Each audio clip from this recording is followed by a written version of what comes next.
사도행전 16장 25절부터 34절까지의 말씀입니다. 제가 봉독하겠습니다. 한밤중에 바울과 실라가 기도하고 하나님을 찬송하며 죄수들이 듣더라. 이에 갑자기 큰 지진이 나서 옥토가 움직이고 문이 곧다 열리며 모든 사람의 매인 것이 다 벗어진지라.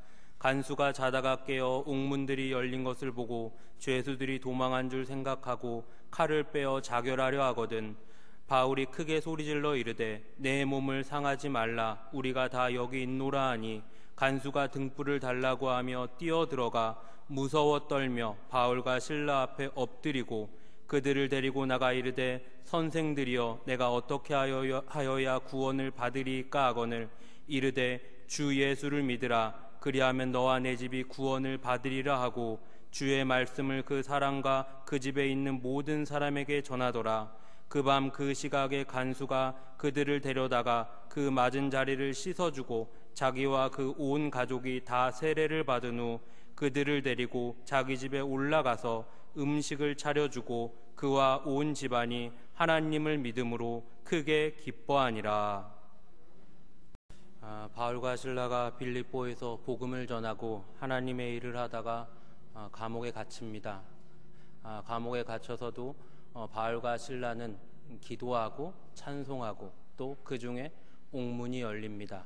옥문이 열려서 바울과 실라가 도망간 줄 알고 간수는 자살을 하려고 하고 그것을 바울과 실라가 저지를 합니다.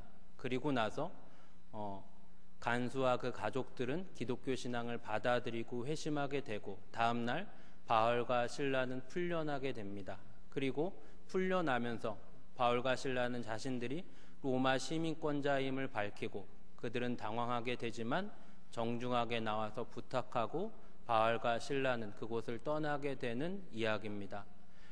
오늘의 이야기에서 앞과 뒤에 배경이 되는 것은 바로 로마 시민권입니다. 그래서 오늘은 먼저 로마 시민권에 대해서 그리고 둘째로는 한밤중에 노래한 바울과 실라에 대해서 생각을 해보도록 하겠습니다.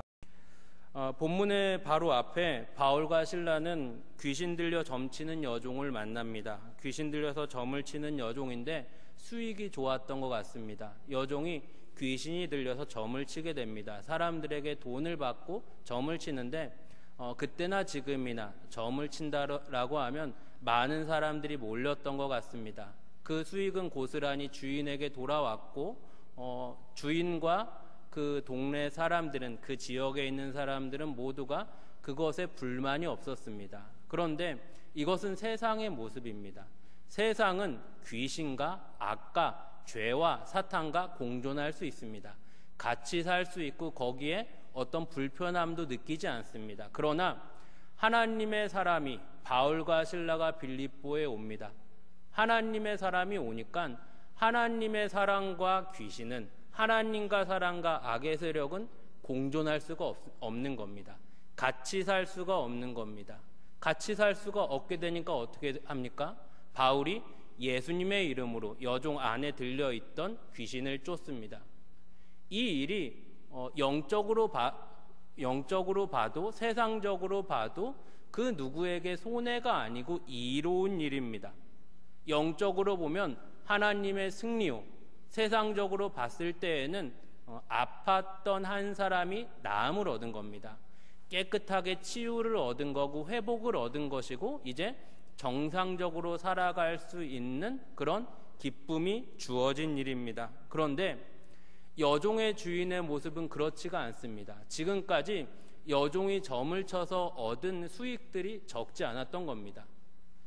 그 방법이 정당하지도 건강하지도 않았지만 그 수익이 없어지니까 여기에 분을 냅니다. 그래서 어떻게 하냐면 자신의 하인들, 자신의 세력들이 있었을 겁니다. 그들을 데리고 바울과 실라를 잡아서 갑니다. 잡아가서 이제 여기서 항변합니다. 오늘 본문 앞쪽에 사도행전 16장 20절 21절의 내용인데 상관들 앞에 데리고 가서 뭐라고 하냐면 바울과 실라는 로마 사람인 우리에게 어울리지 않는 로마 사람의 품위와 법도에 맞지 않는 풍속을 전하는 사람이다 라고 합니다. 이 본문을 보면 조금 의아한 게 여기서 어떤 법적인 시비를 가리거나 자기가 손해본 직접적인 증거를 말하거나 그런 게 아니라 그저 하는 말이 둘을 잡아서 상관들 앞에 데리고 와서 이 사람들은 로마에 걸맞지 않은 풍속을 전했다. 이 한마디로 매를 맞고 구금이 됩니다. 조금 이상합니다. 그런데 배경을 보면 이해가 됩니다. 지금 이 빌립보는 아주 로마화된 도시였습니다. 그 당시 고대 로마는 굉장하지 않았습니까? 문명을 잃었고 힘을 갖고 있고 많은 이들에게 동경을 받는 제국이었습니다. 식민지를 다스리는 데도 노하우가 있었습니다. 무턱대고 빼앗지 않았고 그 식민지에 걸맞게 예우를 해줬습니다. 혜택을 줬고 권한을 줬습니다. 심지어 자기가 자진해서 노예 생활을 한다면 일정 기간이 지나서 그 사람과 그 사람 가족에게 시민권을 줬습니다. 제도가 아주 좋았습니다. 빌립보는 여기에 매료돼 있었던 겁니다. 지금도 여러 학자들이 빌립보의 비석에 써 있는 글들을 보면 그 당시 로마에서 통용됐던 라틴어가 굉장히 많이 나온다고 합니다. 로마의 법이 적용됐고 로마가 지켜주는, 로마가 보장하는 권리를 누렸던 게 빌립보였습니다. 곡물 납부의 의무를 면제해줬고 빌립보 사람들은 로마를 너무 좋아해서 로마의 법을 따다가 자신들의 법을 만들었습니다. 그러니까 로마에 대한 충성, 로마에 대한 사랑, 로마에 대한 어떤 표현으로 한다면 애국심이 대단했던 겁니다. 그런 관리들 앞에서 바울과 실라를 데리고 와서 하는 말이 이들은 로마의 풍속에 걸맞지 않은, 아니 로마의 풍속을 어지럽히는 이들이다 하니까 관리들도 가만히 있을 수 없었던 겁니다. 내가 더 로마에 충성할 거야, 내가 더 로마에 잘 보일 거야, 그래서 내가 더 높은 로마의 명예를 누리는 시민이 될 거야 라는 마음으로 바울과 실라를 잡아서 먼저 매질을 합니다. 로마법으로는 로마 시민에게 죄를 묻기 전에 매질을 할 수 없습니다. 재판 전에 매질을 할 수 없지만 로마 시민이 아닌 사람에게는 신문을 하기 전에, 아주 무식한 방법이죠, 죄가 있는지 없는지 시시비비를 가리기 전에 먼저 때리는 겁니다. 이게 어디서도 하냐면 중국에서 보통 이렇습니다. 중국에서 범죄 현장에서 범인을 잡으면 어떻게 하냐면 때립니다. 그러니까 두드러 패요. 범죄 현장에서 딱 그 공안들이 왔다 하면 일단 패서 데리고 갑니다. 패는 게 두 가지인데, 일단 그 사람이 뭐 심각한 죄가 아니어도 무슨 주차 위반을 했는데 경비 같은 사람을 무시하고 지나갔다, 아니면 경찰이 불렀는데 그냥 지나갔다, 그런 거부터 또 큰 범죄가 있겠죠. 일단 기본적으로 다 때립니다. 다 때리고 만약에 그 사람이 무기를 들고 대항을 하거나 공안에게 협조적이지 않은 태도를 보이거나 혹은 감히 무기를 들고 공안에게 덤비거나 이러면 어떻게 하는지 아십니까? 이때는 여러 명이 달려와서 두드러 팹니다. 두드러 패고 옷을 싹 벗겨요. 팬티 하나 남기고 싹 벗기고 길다란 이렇게 쇠 막대 같은 데다가 대롱대롱 매달아서 들고 갑니다. 그런 분위기였을 겁니다. 신문을 하기 전에 먼저 패는 겁니다. 먼저 패면 무슨 효과가 있냐? 신문을 하는데 굉장히 수능적입니다. 무섭겠죠. 또 맞을까봐. 그리고 또 무슨 효과가 있습니까? 주변에 있을 수 있는 공범들이 무서워서 감히 여죄를 짓지 못합니다. 또 무슨 효과가 있겠습니까? 많은 사람들이 보지 않겠습니까? 범죄 예방 효과가 있습니다. 이거 나도 그랬다가는 얻어맞겠구나. 공권력도 세집니다. 그래서 로마 시민이 아니면 일단 무섭게 하고 때렸습니다. 무섭게 때렸을 겁니다. 바울과 실라도 그 모진매를 맞습니다. 모진매를 맞고 나서 갇힙니다. 그리고 나서 여러 일들이 지나고 나서 이제 감옥에서 나올 때 바울과 실라가, 바울이 무슨 말을 하냐면 나 로마 시민권자다 이 말을 합니다. 이때 난리가 납니다. 왜 난리가 나냐면 이런 겁니다. 이제 하루가 지나고 때렸는데 이 상황을 보니까 우리식으로 표현하면 혐의 없음이 나온 겁니다. 혐의 없다, 내보내라.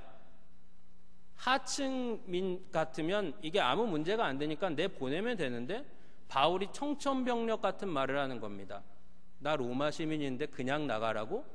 이 말에 뒤집어집니다. 왜 뒤집어지냐?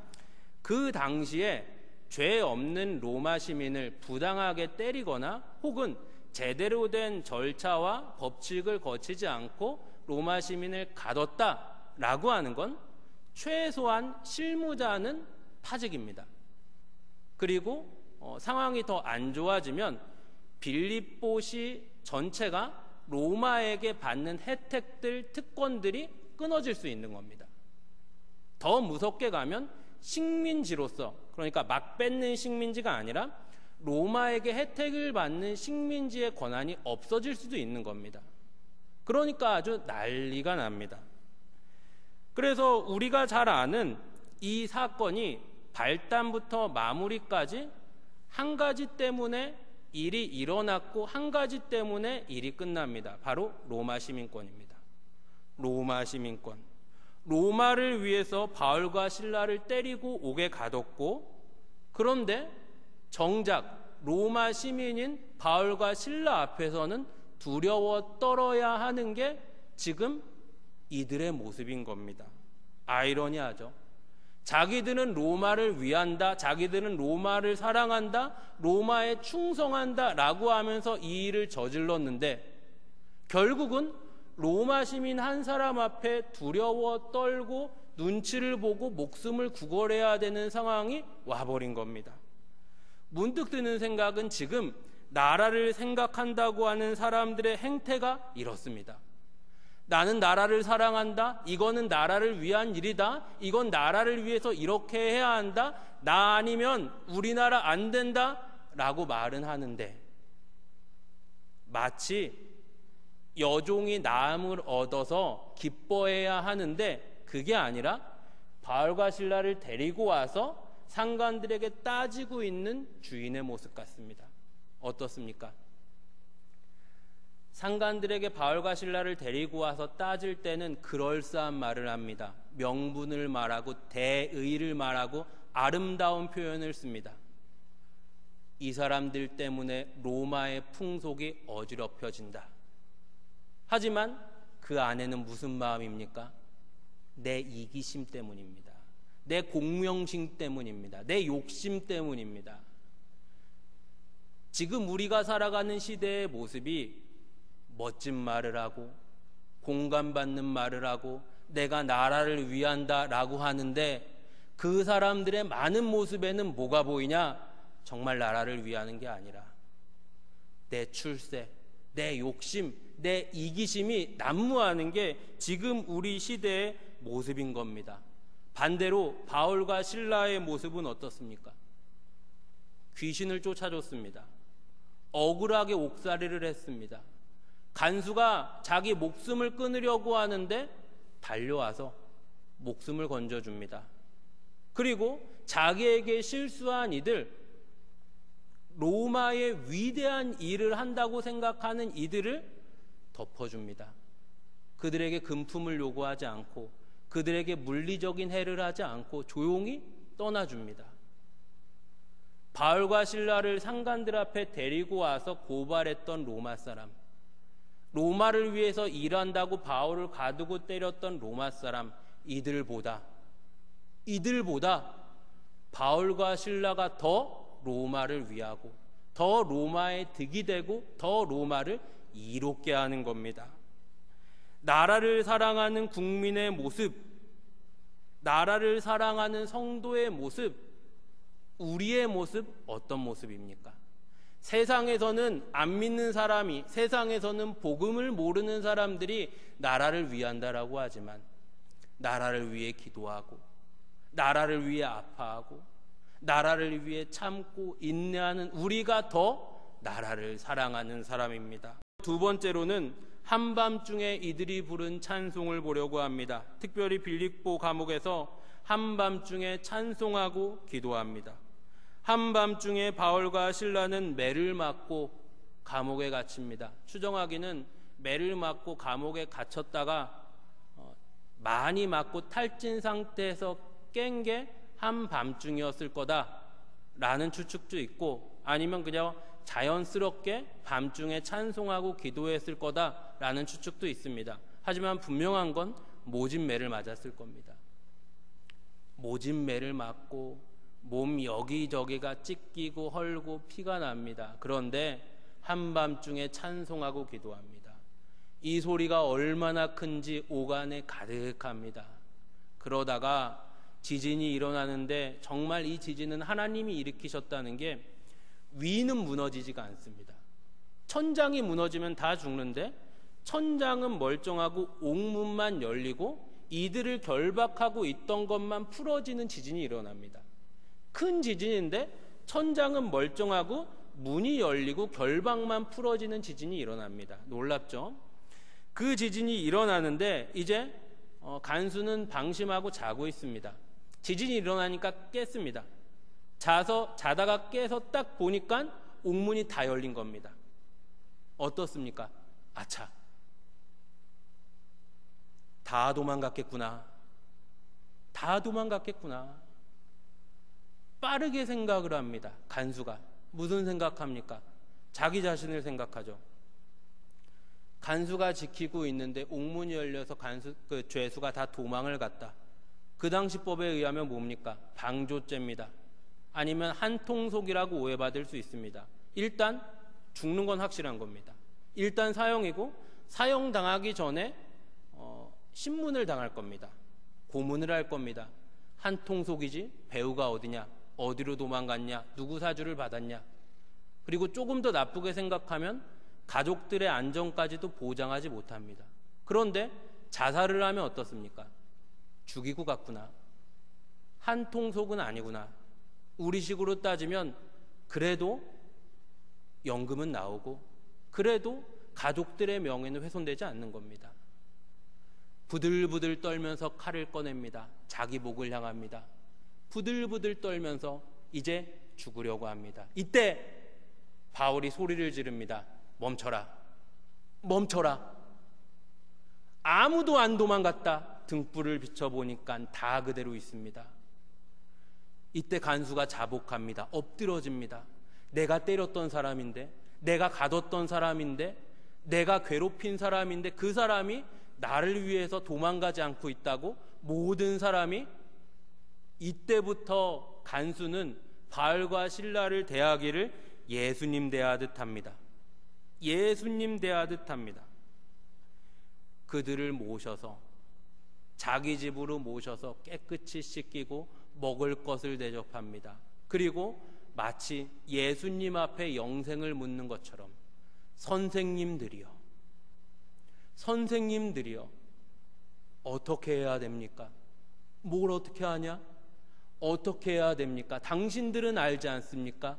어떻게 해야 영생을 얻습니까? 복음을 전합니다. 그 밤에 그 가정 전체가 구원을 받습니다. 놀라운 일이 일어납니다. 성도의 능력은, 성도의 지혜는 이런 겁니다. 세상과 싸워서 힘으로 이기는 게 아니라, 물리적으로 충돌하는 게 아니라 마음의 승복을 받아냅니다. 예수님처럼, 바울처럼, 신라처럼 이들을 복음으로 이깁니다. 바울과 신라는 대접을 받고, 그리고 간수의 가족들은, 그리고 간수는 놀라운 변화를 체험합니다. 복음을 만나니까 조금 전에 자살을 하려고 했는데 죽음의 자리에서 생명의 자리로 옮겨집니다. 절망의 자리에서 기쁨의 자리로 옮겨집니다. 억압의 자리에서 섬김의 자리로 옮겨집니다. 이게 복음의 능력입니다. 세상의 힘은 무엇입니까? 세상의 능력은 무엇입니까? 굴림하고 뺏고 더 많은 힘으로 위로 올라가려고 하지만 복음이 간수에게 들어가니까 조금 전에 죽으려고 했던 자리에서 생명을 얻었습니다. 남을 억압하던 사람이 남을 섬기는 사람이 됐습니다. 변화가 일어납니다. 옥 안에서도 이들의 찬송이, 이들의 기도가 옥 안에 퍼지고, 이들의 노래는 빌립보 감옥뿐만 아니라 간수의 가정까지도 뒤덮습니다. 빌립보를 덮고 온 아시아와 로마로 가서 전 세계에 퍼집니다. 이것이 성도의 기쁨이고 성도의 노래입니다. 세상은 이걸 만들어낼 수 없습니다. 하나님만이 우리에게 만들어내실 수 있는 생명이요, 하나님만이 우리에게 주실 수 있는 은혜입니다. 세상은 기껏해야 잘할 수 있는 것이 다른 이의 틀림을 지적하는 겁니다. 너 틀렸지? 나는 맞았어. 상대방을 밟고 올라가는 겁니다. 상대방과 나와 싸워서 이기는 겁니다.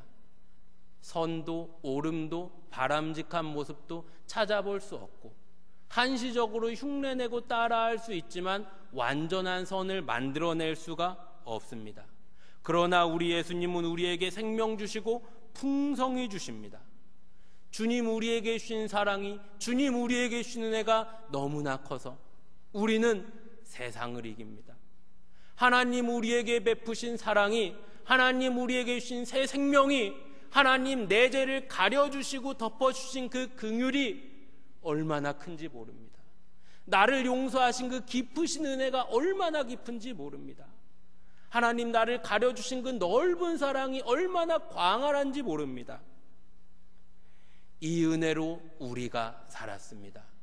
바울과 실라는 이 은혜를 알았고 이 복음을 알았습니다.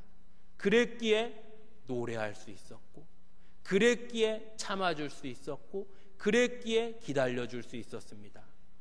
복음은 대한민국의 역사와도 같이 했습니다. 약 130년 전에 우리나라에 기독교가 들어올 때 황폐한 땅이었습니다. 그러나 복음이 들어오고 교회가 세워질 때 예배당만 세우지 않았습니다. 학교를 세웠고 병원을 세웠고 농사 짓는 것을 도왔고 사람들의 안 좋은 습관들을 고쳐줬습니다. 부지런히 일해서 먹게 했고 정직한 것을 가르쳤고 나쁜 습관들을 끊게 했습니다. 복음이 들어오니까 교회가 부흥하는 것뿐만 아니라 대한민국이 번영하게 됐습니다. 하나님 말씀대로 생명을 주시고 생명뿐만 아니라 풍성하게 하셨습니다. 너무도 풍성하게 하셔서 망할 것 같은 나라가 잘 살게 되었고, 망할 것 같은 나라가 G20을 하는 나라가 되었고, 굶어 죽는 나라가 음식물을 버리는 나라가 되었습니다. 이것이 복음의 능력입니다. 근래에 멋모르는 치기들이 교회를 욕합니다. 자유민주주의를 흔드는 것이 바른 것이라고 착각을 합니다. 상식에서 벗어난 말들로 교회를 비방하고 조롱합니다. 억울하고 분하지만 우리가 그들과 싸우겠습니까? 우리가 그들에게 설명하겠습니까? 우리가 그들에게 따지겠습니까? 복음도 모르고 기독교도 모르고 십자가도 모르는 이들에게 우리가 어떻게 하겠습니까? 예수님처럼 해야죠. 바울처럼 해야죠. 신라처럼 해야죠. 왜요? 우리에게 주신 은혜가 커서, 우리에게 주신 생명이 커서, 우리에게 주신 위로가 커서 그들을 덮어주고 기다려주고 참아주고 용납해주고 욕을 들어주고 억울하고 분하지만 예수님처럼 복음으로 그들을 안아줄 수 있는 겁니다. 우리 주님 복음서 말씀에서, 특별히 요한복음 말씀에서 우리에게 환난당하나 담대하라 하셨습니다. 성도는 환난당하지만 밤중에 노래할 수 있는 사람입니다. 사방으로 우겨쌈을 당하는 것 같지만 우겨쌈을 당하지 못하는 사람입니다. 우리 주님 한밤중에 일을 하십니다. 바울과 실라의 상황은 한밤중과 같은 상황이었습니다. 캄캄한 어둠, 칠흑 같은 어둠, 어떤 희망도 어떤 가능성도 보이지 않는 상황이었습니다. 그러나 그때 주님이 일을 하셨습니다. 과거에 하나님의 백성들이 애굽에서 나올 때 마찬가지였습니다. 눈앞에 홍해가 있고 뒤에는 애국군이 추격해 옵니다. 캄캄한 밤입니다.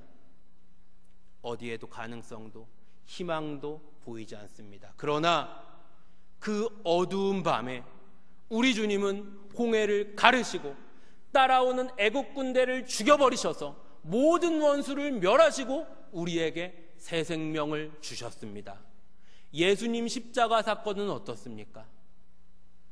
그 어떤 생명도, 그 어떤 선함도, 그 어떤 오름도 하나님을 요청할 수도 구할 수도 없는 죄인에게 예수님 성육신하셔서 오셔서 친히 우리의 이름을 불러주시고 우리 손을 붙들어 주시고 친히 내 죄를 뒤집어 쓰시고 십자가에서 죽으셔서 모든 물과 피를 다 쏟으시고 죽으셔서 부활하셔서 우리에게 생명을 주셨습니다.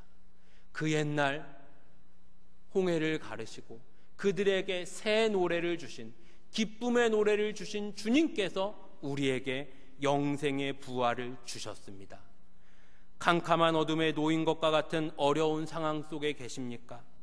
한숨 짓고 잠 못 드는 현실에 계십니까? 하나님이 일하시기에 너무나 좋은 때입니다. 눈앞의 어려움보다, 현실의 문제보다 하나님 내게 주신 은혜가 크고, 답답한 상황보다 주님 내 가슴에 주신 평강이 크고, 불편한 일들보다 하나님 우리에게 주신 자유함이 크기에 성도는 한밤중에 노래할 수 있는 사람입니다. 바울과 실라의 노래가 빌립보 감옥을 넘어 빌립보와 아시아와 로마를 건너 전 세계를 향해 뻗어갔습니다. 사랑하는 성도 여러분, 한밤중과 같은 현실에 하나님은 일을 하십니다. 전화 위복을 주십니다.